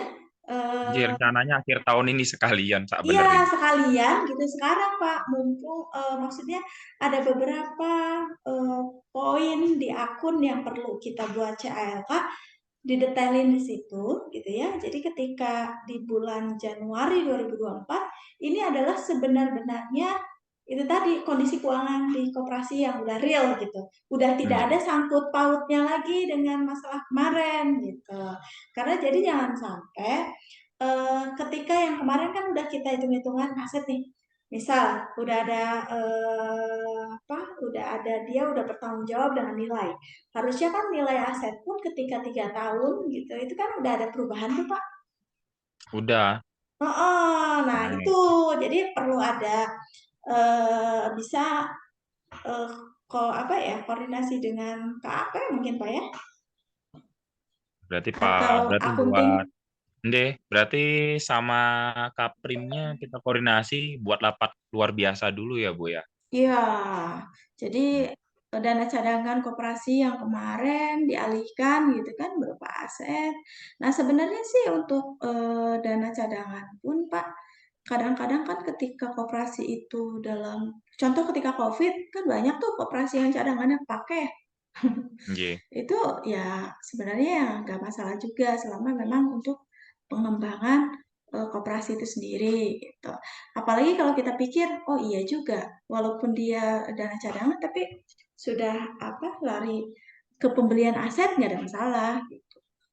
Toh itu larinya ke neraca, kecuali hilang nol gitu Pak. Itu baru orangnya kabur, asetnya nggak ada yang pegang. Tapi apapun itu ya, kita tetap pengurus punya punya pertanggungjawaban bagaimana transaksi yang aneh itu menjadi clear, tidak aneh lagi gitu. Atau transaksi yang tidak clear tadi, karena kan kayak gitu itu pasti ada namanya pasti ada namanya transaksi yang kalau kita fraud itu, jadi jangan sampai ketika Bapak udah laporan ke anggota segala macam, ternyata ada temuan baru gitu Pak. Maksudnya itu udah di-clearin dulu secara nominal, pengakuannya berapa gitu ya. Itu kita bikin BAP Pak. Udah ada BAP-nya? Belum. Jadi jangan sampai nanti ketika asetnya udah jadi koperasi segala macam, nah dia merasa nilai itu tidak sebanding dengan yang diambil gitu. Sedangkan Iya. kalau kita udah ada BAP, sudah ada perjanjian antara Sama anggota seluruhnya. betul ya, kalau untuk misal perjanjian tadi orang yang tadi ya cukup diwakili pengurus juga boleh. Kalau kita sih sekarang udah main kuasa hukum juga Pak, jadi pakai pihak tiga gitu, biar lebih ini aja sih, biar koperasi juga kuat. Karena ini kan bukan uang kecil Pak ya, itu Iya, kan. Bu. Pertanggungjawaban kepada seluruh Iya, ini anggota, juga masih pejabat. proses audit ternyata banyak sekali laporan-laporan sebelumnya yang fiktif. Nah, itu Pak, Jadi maksud saya dikelirkan. saya Jadi selesaikan ketika dikirkan di situ sebelum tahu ini ya, sebelum saya RAT kan tadi kan. nah, betul Termasuk Pak. ini Bu, ada lagi Mm, kayak kita kan kemarin ada barang-barang yang selama kosong ternyata ada yang rusak, yang barang jualan itu Iya, kadaluarsa. Itu pun iya, juga tetap nanti kita buat laporan, apa harus iya, dihapuskan atau menggunakan cadangan cadangan koperasi. kerugian. Baru dibuat BAP. Betul. Sedangkan cadangan koperasi kita belum ada. Iya, jadi cadangan kerugian itu bisa nanti kalau kayak contoh kalau KSPPS sih Pak ya, biasanya Nggih. dia eh, misalnya setiap lebih kayak bisa diasuransikan, misal ketika dia pembiayaan 10 juta gitu Pak, nanti ada cadangan nya itu misalnya 1%. Nah, itu masuk ke asuransi sih. Jadi ketika misalnya dia tidak mampu bayar atau apa gitu, ada uang cadangan itulah yang nanti kepakai. Gitu. Berarti buat Itu asuransi sendiri buat koperasi ya Bu ya. Kita bisa. tidak kerjasama dengan asuransi lain. Nah, rugi, Pak. Tapi kalau Eh, memang sudah masuk ya, mau lebih profesional bisa, Pak. Kita ngelibatin pihak ketiga. Tapi sebisa mungkin gitu ya, namanya kita kan harus punya berbagai strategi, Pak, untuk Oke, melindungi aset koperasi gitu ya. Nah, itu betul. termasuk kita biasanya ada dana kebajikan gitu.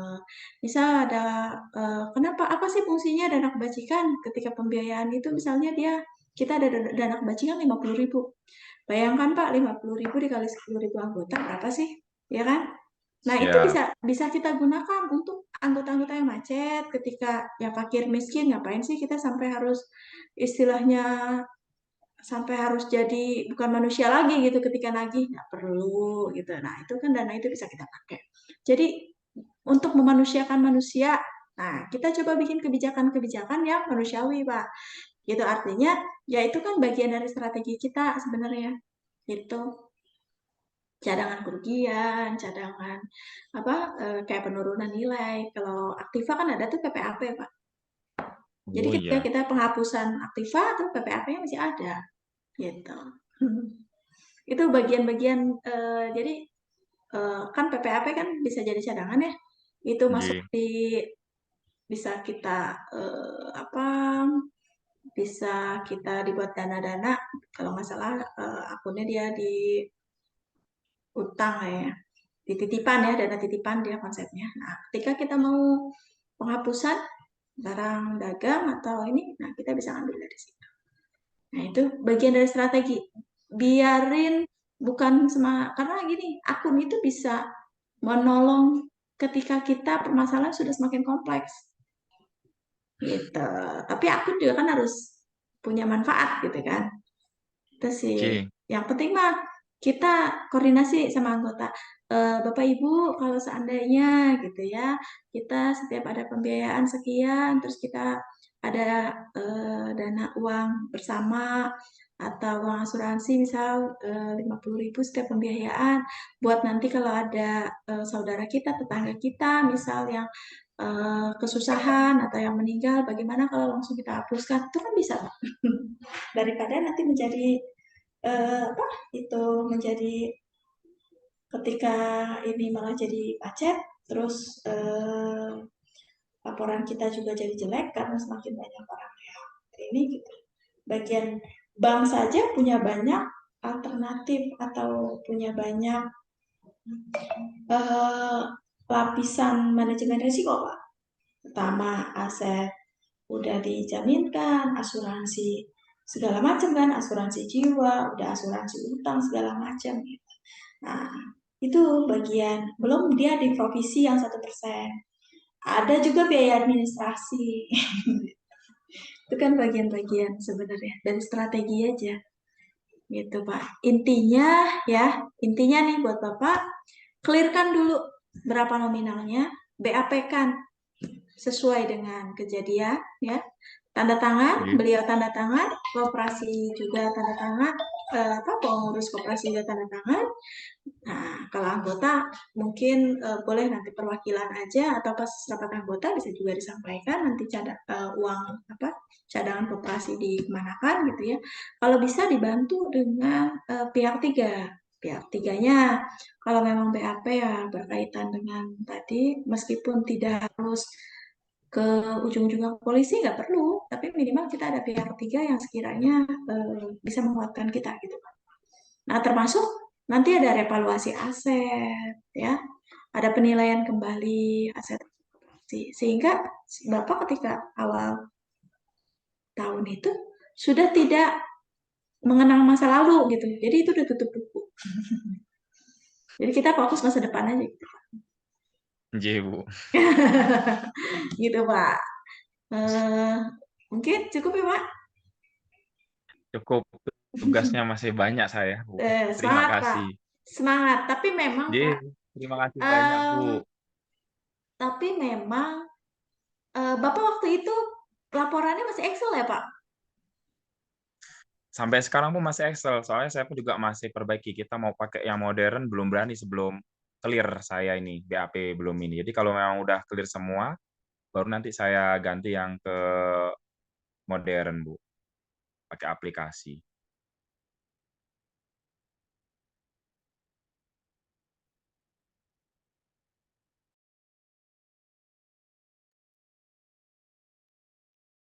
Halo?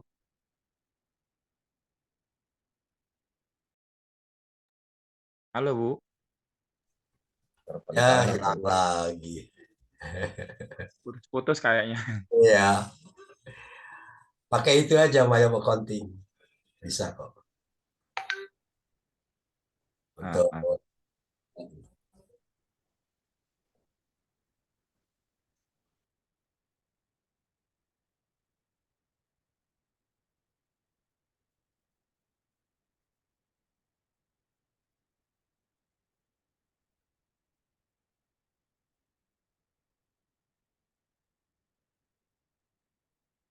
Tes.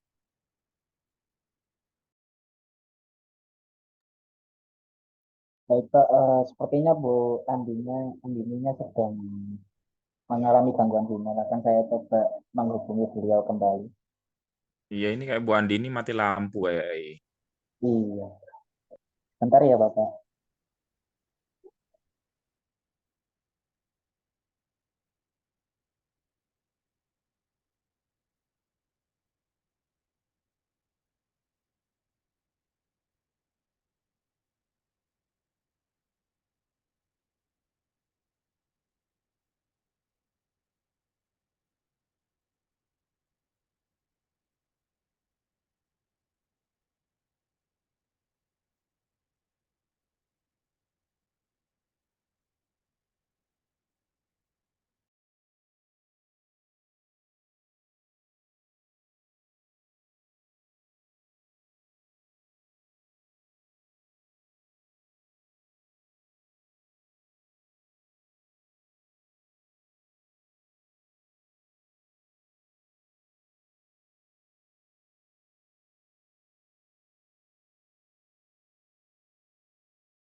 Sambil menunggu Bu Andini, mungkin Bapak Ibu yang berkenan hadir di acara workshop ini bisa melakukan pengisian form bagi yang belum mengisi form.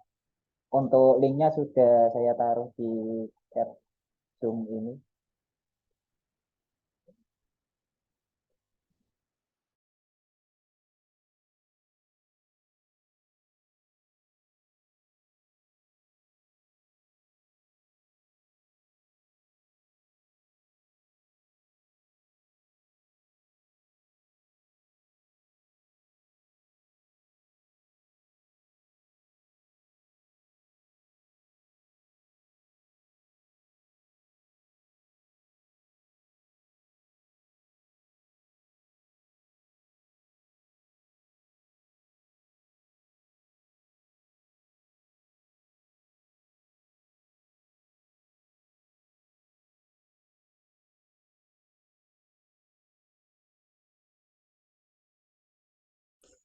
Halo, ya mohon maaf ya, tadi mati lampu sebentar. Ini cukup monggo untuk dilanjut. Ya, siap. Pokoknya untuk Pak Hendro semangat ya. Insya Allah memang kalau bicara koperasi itu, kalau kita bicara koperasi besar ya harus amanah dan profesional gitu. Emang banyak rintangan, salah satunya yang tadi. Dan kejadian ini kan bukan, ya namanya kita sudah malang melintang gitu ya di dunia koperasi, ya sering menemukan gitu, dan ya nominal yang lumayan gitu. Jangankan yang itu, yang dipakai judi online aja sampai 1 miliar ada. Jadi ya itulah dinamikanya gitu. Nah, makanya ke depan ya saran saya itu selain anggaran dasar, anggaran rumah tangga, SOP-nya harus dibuat, SOM-nya juga harus jelas. Jadi tupoksi siapa mengerjakan apa, ya, yang ngeceknya siapa itu harus jelas. Terus SOP-nya bagaimana, nah, itu kan harus ada kontrol. Gitu. Karena apalagi kalau saran saya untuk koperasi yang sekiranya asetnya udah di atas 1 miliar gitu ya. Nah, itu sudah harus menggunakan sistem. Jadi, kalau pengurusnya lagi nggak datang ke kantor, gitu, kita bisa lihat kok kinerjanya di handphone. Atau double cross-check, bagaimana caranya? Nah, anggota pun bisa melihat jumlah simpanannya dia, bisa lihat transaksi. Dia transaksi hari ini, nah dia bisa lihat langsung transaksi itu udah diposting belum sih gitu ke website atau ke sistemnya koperasi, sehingga ada double check. Nah, dan kalau memang karena kan kalau bicara dunia koperasi atau dunia keuangan ya, itu kan banyak celah yang diberangkas aja, misal di catatan keuangannya berapa, di berangkasnya berapa gitu kan. Kita tanda tangan ya sesuai dengan buku kas, ternyata kan berangkasnya nggak dicek. Nah, bagaimana supaya kita nggak sampai loss hal seperti itu. Nah, jadi kalau untuk operasi-operasi keuangan, nah, itu biasanya setiap minggu, setiap hari Jumat itu ada pengecekan berangkas, disamakan dengan buku kas, dihitung. Jadi BAP kas itu dilakukan setiap seminggu sekali. Pernah juga dilakukan sampai sehari sekali, gitu, walaupun agak ribet gitu kalau harian. Tapi ya minimal setiap Kamis lah, atau setiap Kamis sore atau Jumat sore. Itu dalam upaya bahwa kita sudah memastikan kita sudah bersama-sama menjaga aset koperasi. Karena koperasi itu kan bukan milik kita. Kita juga kadang-kadang hanya pengelola gitu, tapi kan milik kita semua atau milik anggota semua. Gitu. Jadi tata kelolanya nih gitu yang harus benar-benar dipersiapkan gitu, yang harus benar-benar di-steer. Nah, kayak job desk kan adanya di SOM. Nah, di Standar Operational Management, dia adanya di SOM kelembagaan. Nah, sekretaris ngapain, bendahara ngapain, ketua ngapain, manajer ini apa, tugasnya itu tupoksinya jelas, sehingga ketika ada yang ketika ada yang diinikan ya itu bisa. Nah, saya baca chat tadi, Bu, kalau koperasinya anggota pengen buatin tunjangan hari raya, mampu buatin, nggak mampu ada caranya. Ajak simpanan hari raya dengan menyimpan misalnya 1.000 atau 10.000 atau 20.000 sebulan gitu ya. Nah, atau kekecilan 50.000 sebulan. Misalnya 50.000 sebulan kali 12 dapat berapa? Dapat 600.000 kan? Tapi dapat bingkisan senilai 800.000. Siapa sih yang nggak mau? Ya kan? Nah, padahal ya kalau kita bingkisan 800.000 kan bisa jadi modalnya 600.000. Sedangkan uangnya mereka bisa jadi kita putarkan untuk jadi modal kerja kita. Itu bagian dari strategi. Itu bisa menjadi simpanan hari raya. Produk baru. Nah, kalau misalnya koperasinya kita koperasi konsumen, nah itu juga nggak apa-apa masuk ke simpanan anggota, tabungan mereka nanti dikonversi dalam bentuk barang. Atau dia mah nggak mau Bu sifat simpanan, tapi dia pengennya full dari koperasi. Ya nggak apa-apa kalau memang koperasinya ya berarti paling PHU-nya turun, ya itu aja sih. Tapi kalau misalnya nggak apa-apa, dampaknya luar biasa untuk untuk meningkatkan bagaimana masyarakat tuh tertarik gitu bergabung menjadi anggota koperasi kita. Nggak apa-apa, itu bagian dari strategi. Gitu ya. Karena kadang-kadang kita melihatnya itu kadang-kadang kan bingkisan ya kan 50.000 aja kalau kita kasih uang itu kayaknya nggak jadi apa-apa. Tapi kalau dalam bentuk barang kayaknya senang banget gitu ya. Saya sama ibu saya juga anggota koperasi apa ya? Koperasinya dulu tuh KSU ya. Nah, itu beliau tuh tiap lebaran itu selalu datang ke koperasi tersebut untuk ambil bingkisan hari raya. Nah, kalau saya dulu ya ada mungkin untuk karyawan ya bingkisan. Tapi kalau untuk anggota, kalau anggota udah 10.000, udah puluhan ribu ya. Intinya sih disesuaikan dengan kondisi keuangan. Kalau tidak mampu ya berarti kita bikin strategi baru. Strateginya adalah kita bikin produk simpanan yang menarik bagi mereka, simpanan hari raya dalam bentuk barang, misal nabung 20.000 seminggu gitu kan, nanti dapat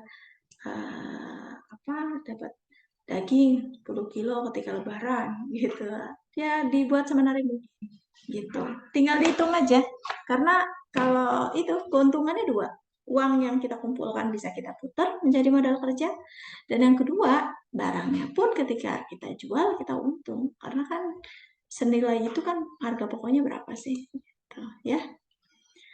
Oke, nah tadi boleh dibuat biaya bingkisan hari raya di ART atau dari SHU, nggak apa-apa. Ya kalau mau dilapor, ya disepakati aja di RAT. Ya, jadi kalau di RAT-nya setuju gitu ya, nanti ada bingkisan sesuai dengan kemampuan koperasi Pak, jangan di nominalnya jangan ketika masukan dari anggota pun gitu ya, tapi kalau sekiranya memberatkan atau bisa mengganggu kelancaran operasi, ya jangan, gitu. Ya, nah mereka juga pasti mengerti, gitu. Bisa tadi strateginya mungkin itu Pak Hendro. Nah selanjutnya ada pertanyaan lagi nggak? Saya chatnya hilang di sini nih. Ya, saya tidak bisa buka chat yang before. Tadi ada Pak Wijono, ada angkat tangan. Pak Wijono mau bertanya?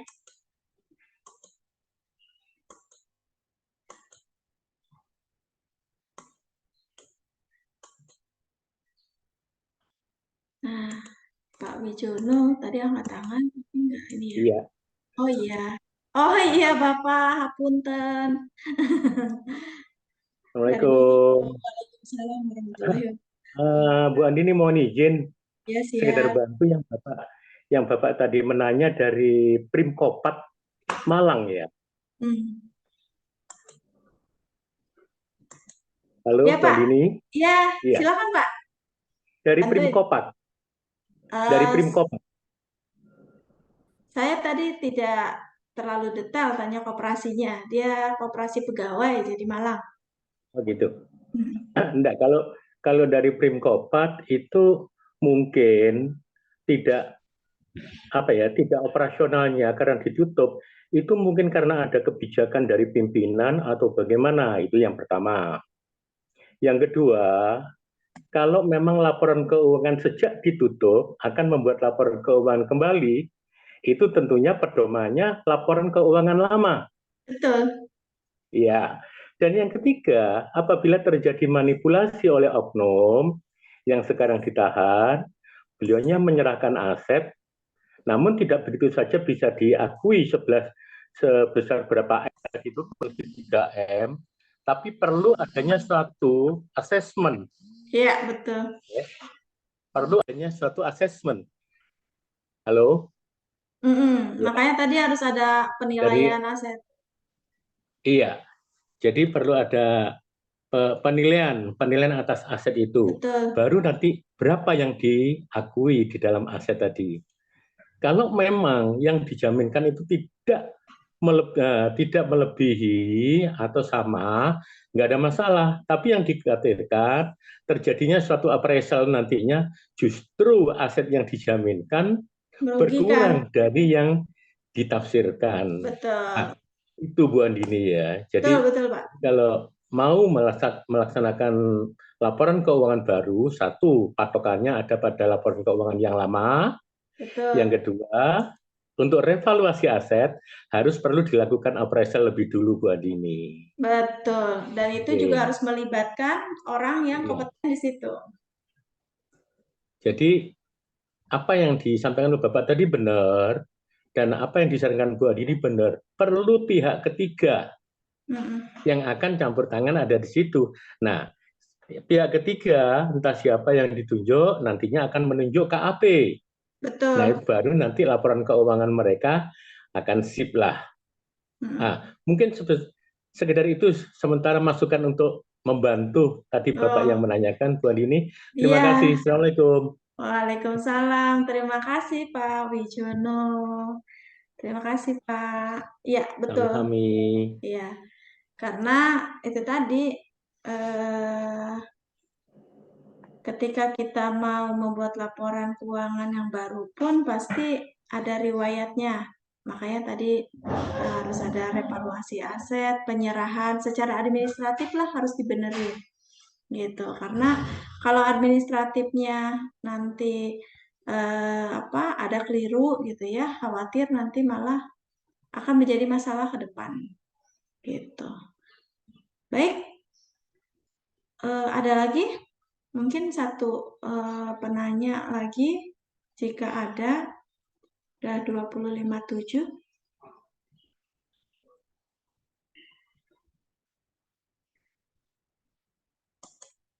Kayak tadi di chat yang tadi, kayaknya masih ada pertanyaan yang belum dijawab, tapi saya nggak bisa buka, Pak.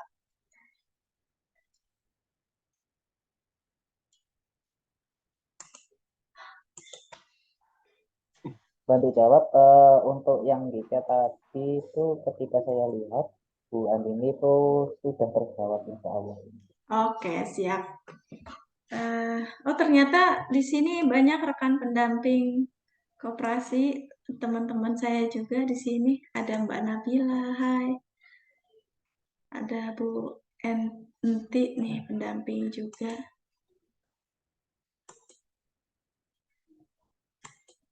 Ya, salam kenal semuanya. Nah, mungkin apabila sudah tidak ada pertanyaan, ya, saya cukupkan kali moderator atau Bu Francisca mau ada tambahan?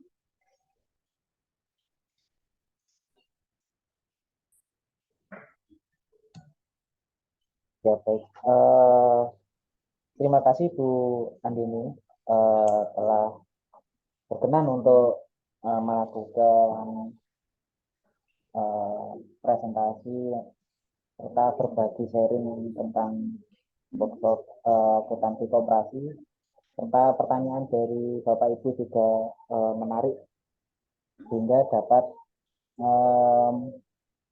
berbagi insight baru, informasi baru mengenai dunia koperasi, tentunya di bidang akuntansinya seperti itu. Ya. Dan sepertinya bisa saya cukupkan sampai di sini untuk pertemuan hari ini. Terima kasih banyak khususnya untuk Bu Andini sebagai pemateri dan Bu Frans serta Bapak Ibu yang dapat hadir di acara workshop kali ini. Ya, terima kasih banyak. Saya mohon maaf barangkali ada kalimat atau kata yang tidak berkenan. Terima kasih. Wassalamualaikum warahmatullahi wabarakatuh. Waalaikumsalam warahmatullahi wabarakatuh. Waalaikumsalam warahmatullahi wabarakatuh.